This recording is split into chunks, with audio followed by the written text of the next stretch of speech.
দেবগুরু এখন অশ্লেষা নক্ষত্রে আজ থেকে প্রবেশ করল। ঠিক এই অবস্থাতে আমাদের কি করা উচিত? অশ্লেষা নক্ষত্র হচ্ছে প্রচণ্ড এনার্জেটিক একটা সার্পেন্ট পাওয়ার, অর্থাৎ কয়েলড স্নেক। কয়েল স্নেক মানে কুণ্ডলীকৃত সাপের যে হচ্ছে এটির এই অশ্লেষা নক্ষত্রের সিম্বল। এটার মানেটা কি সেটা আমি আলোচনা করব আজকের এই বিষয়বস্তুর মধ্যে। এবং 12টি রাশির ক্ষেত্রে কোন ক্ষেত্রে প্যানিক অবশ্যই করা উচিত না, কোন কোন ক্ষেত্রে আমাদের অ্যালার্ট থাকতে হবে, সেইটা নিয়েই আমাদের আজকের আলোচনা।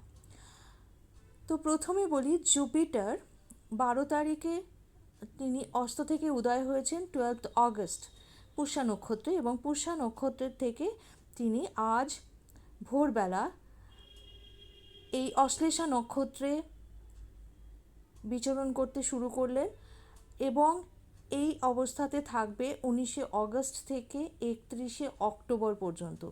তো 12টা রাশির ক্ষেত্রে এই অশ্লেষা নক্ষত্রের জুপিটারের বিচরণ, এই যে গোচর কিভাবে কাজ করে আমরা সেটা দেখে নেব। Welcome to Vedic lights. Vedic লাইটসে আপনাদের সকলকে স্বাগত। আমাদের আজকের বিষয়বস্তু হলো জুপিটার দেবগুরু অশ্লেষা নক্ষত্রে আমাদের 12টি রাশিতে কি ফল দেবে এই 74 দিন ধরে। 19 অগস্ট থেকে 31 অক্টোবর পর্যন্ত জুপিটার এখানেই থাকবেন উচ্চস্থ হয়ে এবং অতিচারী হয়ে। বুধের এই নক্ষত্র অশ্লেষা নক্ষত্র বুধের সমস্ত 3টে নক্ষত্রই হচ্ছে গণ্ডমূল নক্ষত্র। গণ্ডমূল নক্ষত্র কাকে বলে? গণ্ডমূল নক্ষত্র হলো যেটা জলীয় তত্ত্ব থেকে বেরিয়ে এরপরে নতুন আর একটা সাইকেল শুরু করে। সুতরাং এই একটা সাইকেলের এন্ড। আমি এর আগে রেবতী নক্ষত্রের কথা বলেছি, যেখানে শনিদেব এখন বিচরণ করছেন। সুতরাং কিছু জিনিস আমাদের রিওয়াইন্ড করতে হয়, কিছু জিনিস আমাদের রিসেট করতে হয়, কিছু জিনিস আমাদের শেষ করতে হয়। এটা জুপিটারের এখানে আসাও কিন্তু ঠিক ওই রকমই বোঝাচ্ছে। প্যানিকের কিছু নেই, কিন্তু অ্যালার্ট থাকার অবশ্যই আছে। অশ্লেষা নক্ষত্রে যাদের জন্ম হয়েছে বা অশ্লেষা নক্ষত্রে যাদের যে কোনো গ্রহ রয়েছে, এটা আমি তাদের ব্যাপারে যে বিশেষ কিছু ফল আসতে চলেছে সেটা আমরা আলোচনা করতে পারবো না, কারণ সেটা ইন্ডিভিজুয়াল আলোচনা হয়ে যাবে এবং সেটা সম্ভব নয় সবার মধ্যে সেই আলোচনাটা করার। সেই কারণে আমরা যে আলোচনাটা এখানে করব এটা কিন্তু খুব বেসিক হবে এবং জেনারেল হবে, জেনারিক আলোচনা। তবে অশ্লেষা নক্ষত্রে কী ধরনের প্রফেশন, মানে এটি এই 74 দিন কিভাবে কোন কোন প্রফেশন খুব ভালো করবে সেটা আমি আগে বুঝিয়ে দিই। যে প্রফেশনগুলো এখন খুব তাড়াতাড়ি কাজ করতে চলেছে সেটি হচ্ছে মানে সাইকিয়াট্রিস্ট বা সাইকিককে নিয়ে, অর্থাৎ আমাদের মনস্তত্ত্বকে নিয়ে যে যে সমস্ত বিষয়গুলো আছে, কর্মক্ষেত্রগুলো আছে, সেই কর্মক্ষেত্রগুলো এখন খুবই সামনে আসতে চলেছে। সাসপেন্স স্টোরি বা ডিটেকটিভ স্টোরি বা ডিটেকটিভদের বা যারা লুকিয়ে কাজ করেন, অর্থাৎ যারা আমাদের সিকিউরিটি ফোর্সের মধ্যে থাকে, সেই ইন্টারন্যাশনাল ব্যুরো, এদের এই সময়টা খুবই গুরুত্বপূর্ণ। এছাড়া আছে যারা রাইটার, ডিটেকটিভ স্টোরি রাইটিং করেন, যারা স্নেক চার্মার বা স্নেক রিলেটেড যে ওষুধ তৈরি হয় বা পয়জন নিয়ে যারা কাজ করেন তাদের জন্য। এছাড়া রয়েছে যারা হিপনোটাইজ করেন বা অ্যানাস্থেসিস্টদের জন্য, ড্রাগ বা মেডিসিনের ব্যবসা যারা করেন বা ড্রাগ তৈরি করেন, যারা কেমিস্ট বা ড্রাগিস্ট, তাদের জন্য, কেমিক্যাল যারা কেমিস্ট্রি নিয়ে রিসার্চ করছে তাদের জন্য, এবং অবশ্যই ডিপ্লোম্যাটদের জন্য। কারণ অশ্লেষা নক্ষত্র হচ্ছে বুধের নক্ষত্র এবং বুধ মানেই হচ্ছে কমিউনিকেশন স্কিল, এবং এখানে প্রচণ্ড কয়েলড একটা এনার্জি, প্রচণ্ড ইমেন্স স্টোরড এনার্জি থাকে, এবং তারা যখন কথা বলে, ডিপ্লোম্যাটরা জেনারেলি তারা সব বিষয়ে কথা বলে না, কিন্তু যখন কথা বলে তখন it has to be very direct and it has to be very focused. তো ডিপ্লোম্যাটদের জন্য এই সময়টা ভীষণ ভালো, মানে ভীষণ প্রয়োজনীয়, গুরুত্বপূর্ণ। অ্যাম্বাসেডার বা ফরেন সার্ভিসে যারা রয়েছেন, এছাড়া রয়েছে যারা সেক্স ওয়ার্কার, যারা সেক্স থেরাপিস্ট, যারা অ্যাডিকশন নিয়ে কাজ করেন, যারা কুণ্ডলিনী জাগরণ করার জন্য সাধনা, বা যারা সেই ব্যাপারে যে কুণ্ডলিনী জাগ্রত করার যে গুরুরা, তাদের জন্য এই সময়টা বিশেষভাবে গুরুত্বপূর্ণ। এবার আসি বিভিন্ন যে রাশিগুলোর ব্যাপারে, সেটা। মেষ রাশির ক্ষেত্রে এই এই ঘটনাটা ঘটছে, এই যে গোচরটা হয়েছে সেটি হচ্ছে 4th হাউসে, এবং মেষ রাশির ক্ষেত্রে যেটা খুব তাড়াতাড়ি বিভিন্ন প্রপার্টি রিলেটেড যে সমস্যাগুলো, যে মানে হিডেন যে প্রবলেমগুলো রয়েছে, সেগুলো এবার সারফেস করবে, এবং এইগুলো যখন সারফেস করবে অবশ্যই সেগুলোর প্রবলেম সলভিংয়ের জায়গাটাও তৈরি হয়ে যাবে। কমিউনিকেশন, এবং যারা কোর্টে আর চাকরি করছেন, জাজ বা উকিলদের জন্য এই সময়টা খুব খুব গুরুত্বপূর্ণ। তাদের এখন সওয়াল জবাব বা তাদের কমিউনিকেশন স্কিল বা তাদের কোনো হিডেন জিনিসপত্র বার করার যে ক্ষমতা, সেটি এখন খুব পাওয়ারফুল হয়ে যাবে। সুতরাং উকিল বা ক্রিমিনাল যে উকিলরা বা যে আন্ডারগ্রাউন্ড যে ডার্ক যে ওয়ার্ল্ড আছে, তারা কিন্তু অনেক বেশি এই সময়টা তাদের জন্য গুরুত্বপূর্ণ। এবার ডিপেন্ড করছে সেটা ভালোর দিকে না খারাপের দিকে, সেটা ইন্ডিভিজুয়াল চার্ট বলবে। এরপরে আসি বৃষ রাশির ক্ষেত্রে। বৃষ রাশির ক্ষেত্রে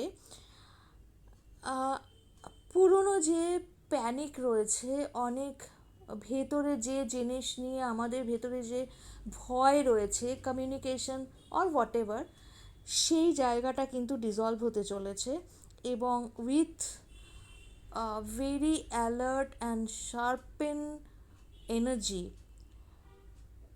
ইন্টেলেকচুয়ালকে ইউজ করে অ্যান্ড উইল পাওয়ারকে সাথে নিয়ে কমিউনিকেট করলে কিন্তু প্রচুর লাভ হবার সুযোগ রয়েছে।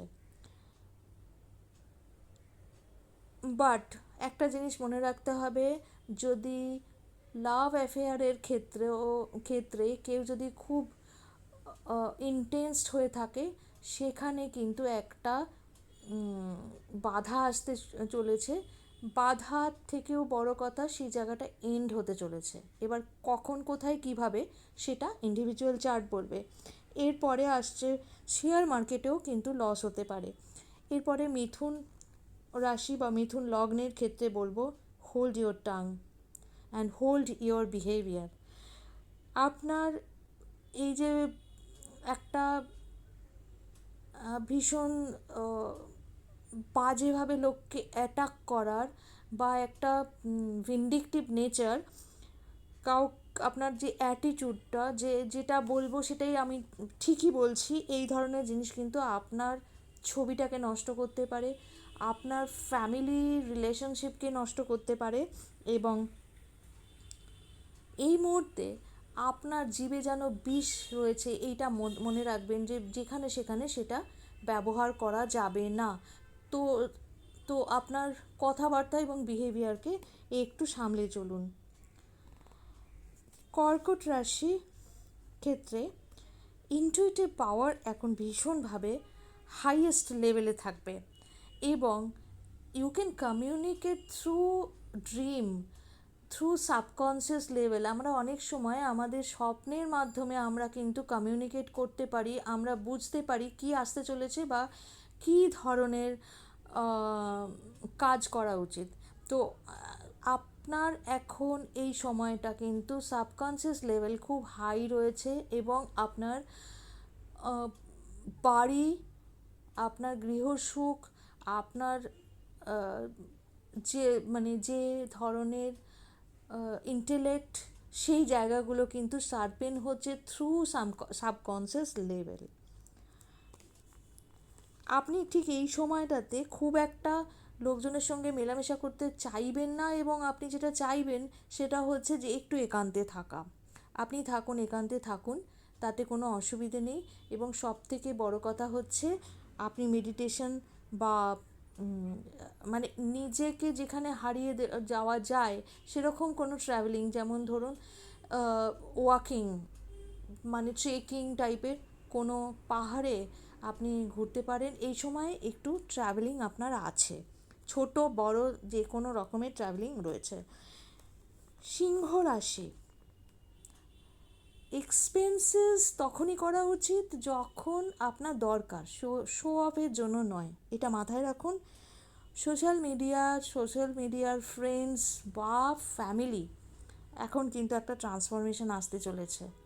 যে ধরনের ফ্যামিলি লাইফ বা যে ধরনের ফ্রেন্ডসদের সঙ্গে আপনার লাইফ লিড করছিলেন, সেটা কিন্তু ট্রান্সফরমেশন আসবে।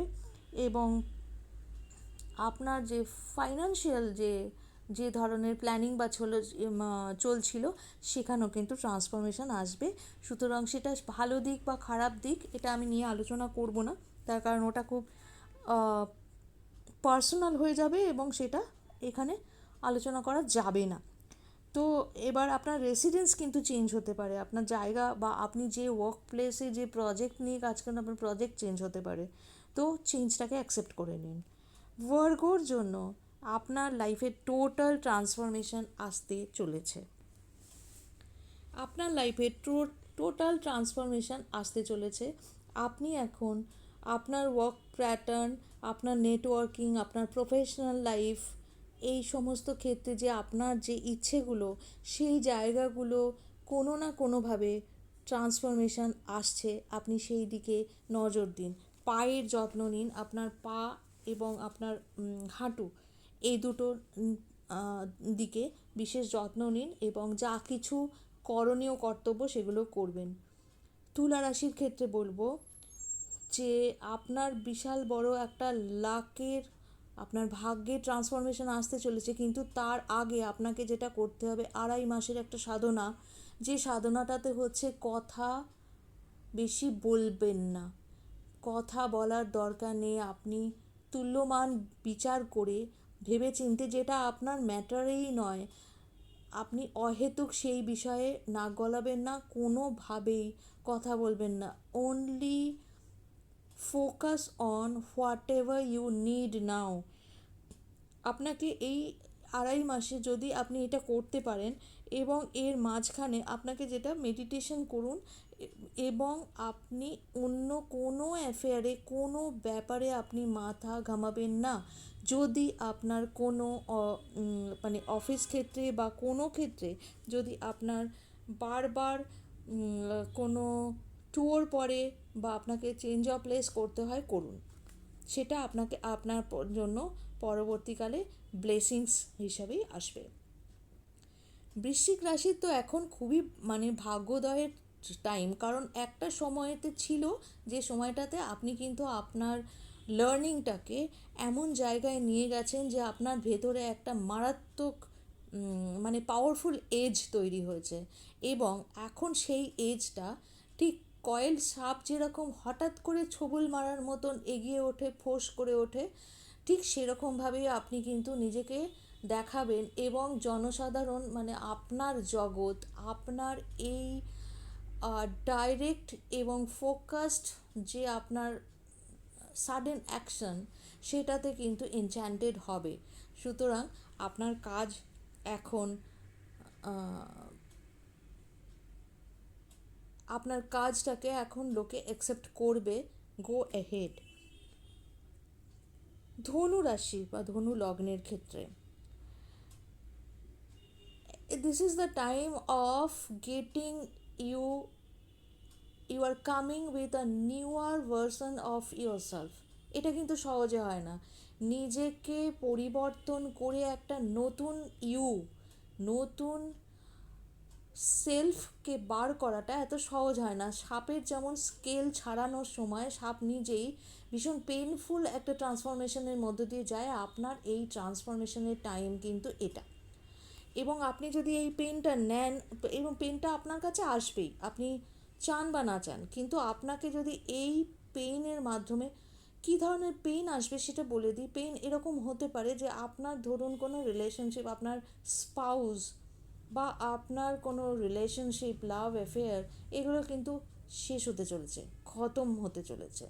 তো এবং সেটা ভীষণভাবে পেইনফুল, এবং সেই জায়গাটাকে আপনাকে বেরোতে হবে, ট্রান্সফরমেশন হিউজ আসবে। কিন্তু যারা রিসার্চের কাজে বিদেশে যাওয়ার জন্য চেষ্টা করছেন তাদের জন্য, যারা এর জন্য ফান্ডিং পাচ্ছিলেন না, হিউজ অ্যামাউন্টের ফান্ডিং আপনাদের জন্য ওয়েট করছে।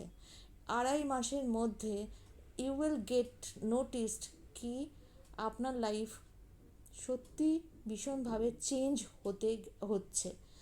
তো এই পেনটা, এই ভীষণভাবে পেইনফুল অফ ট্রান্সফরমেশন, এটা কিন্তু আপনাকে অ্যাকসেপ্ট করতে হবে। যেটা করবেন সেটা হচ্ছে নমঃ শিবায় চ্যান্টিং করবেন। মকর রাশি, মকর লগ্নের ক্ষেত্রে আপনার ট্রান্সফরমেশন আসবে with your relationship, with your partnership. আপনি যদি কোনো পার্টনারশিপে বিজনেস করেন, অংশীদারি বিজনেস করেন, বা আপনার স্পাউস, সেই জায়গাতে আপনার কিন্তু ট্রান্সফরমেশন, আপনার বিহেভিয়ারাল ট্রান্সফরমেশন আসতে চলেছে। আপনাকে সেই ট্রান্সফরমেশন নিতে হবে। আপনাকে একটু সেবামূলক বা চাকরি ক্ষেত্রে হিলি এরিয়ায়, পাহাড়ি কোনো জায়গাতে বারবার যেতে হতে পারে। কুম্ভ রাশি বা এই ব্যাপারে একটা কথা বলি, মকর রাশি, মকর লগ্নদের ক্ষেত্রে কিন্তু আপনাদের সেক্সুয়াল অর্গান এবং আপনাদের লিভার, এই দুটোর ক্ষেত্রে কিন্তু সতর্ক থাকবেন।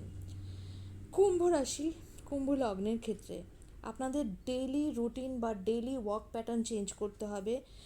একটু মন্ত্র সাধনা, চ্যান্টিং যেটা মন্ত্র জপ, সেই জপ করলে ভালো হবে। এবং আপনার যেটা হঠাৎ করেই দেখবেন, হঠাৎই আপনার জীবনে যে ট্রান্সফরমেশন, যে পরিবর্তনটা আসবে, সেটা হচ্ছে কোনো অকাল্ট স্টাডিজে আপনি ইনভলভ হতে পারেন। যে কোনো রকমের হতে পারে, কেউ তন্ত্র সাধনায় যেতে পারে, কেউ স্পিরিচুয়াল বই পড়তে পারে, পুরাণ এটসেট্রা, যে কোনো রকম আধ্যাত্মিক যে বইপত্র, যা কিছু গুপ্ত সাধনা, এইসবের দিকে আপনার এখন মন যাবে। সতর্কতা বাণী হচ্ছে আপনার যে প্ল্যান রয়েছে সেটাকে ডিসক্লোজ করবেন না। মীন রাশি, মীন লগ্নের ক্ষেত্রে বলি যে আপনাদের এখন ডিপার স্টাডিজের দিকে যাওয়ার কথা, এবং আপনি হোম অ্যাফেয়ার্সে বেশি সময় নষ্ট না করে, বাড়িতে মা কী করছে বা বাড়ির কোন কাজ ঠিক মতন হচ্ছে না, এসবের দিকে নজর না দিয়ে আপনি একটু হায়ার স্টাডিজ করুন, ডিপ স্টাডিজ করুন। যারা কম্পিটিটিভ পরীক্ষা দেওয়ার জন্য তৈরি হচ্ছেন, সব কিছুকে বাদ দিয়ে ওই স্টাডিজের দিকে নজর দিন। You are going to crack your competition. যারা প্রমোশনের জন্য বা হচ্ছেন, তাদেরও এই সাধনাটা আপনাদের জন্য দরকার। আপনারা যে বিষয়ে ক্র্যাক করতে চাইছেন সেই বিষয়েই শুধু নজরটা দিন, সেই বিষয়েই মনটা দিন। মনকে বেশি এদিক ওদিক করতে দিতে দেবেন না। নতুন জব আসতে চলেছে, এবং আপনাদের এনার্জিটাকে আপনারা হোল্ড করে রাখুন। আপনার যে স্কিল, সেটাকে আপনি এখন আরও বেশি আয়ত্তে আনার চেষ্টা করুন। 2.5 মাস পরে আপনার লাইফে চেঞ্জ আসতে চলেছে। তো এই হলো আমার বৃহস্পতি বা দেবগুরুর অশ্লেষা নক্ষত্রে আসার ফলাফল। সুতরাং আমি যেগুলো বললাম সেগুলো কিন্তু প্যানিকের কথা নয়, সেগুলো হচ্ছে প্ল্যানিং করে বা নিজেকে অনেক জায়গা থেকে সরিয়ে এনে একটা জায়গাতে কয়েলড করা, এবং একদম ডাইরেক্ট জায়গাতেই হিট করা। সাপ যখন কয়েলড হয়ে থাকে, তাদের ভেতরে অনেক বেশি পাওয়ার তারা হিডেন করে রাখে, এবং এই হিডেন পাওয়ার কখনো রহস্যের মতন হয়, বোঝা যায় না যে সে কী করছে। তো এটাকে হিডেন রাখুন। যে যে যেটাই করতে চাইছেন, যার জীবনে যে জায়গায় ট্রান্সফরমেশন আসতে চলেছে, সেই জায়গায় কিন্তু ওটা হিডেন হবে এবং ওটা সাডেন হবে। এই দুটো মাথায় রাখতে হবে। যদি হিডেন থাকে এবং যদি সাডেন থাকে, তাহলে কিন্তু ডাইরেক্ট এবং ফোকাস একটা ডেভেলপমেন্টও হবে। তো এই এই দিয়েই আমি আজকে শেষ করলাম। ধন্যবাদ।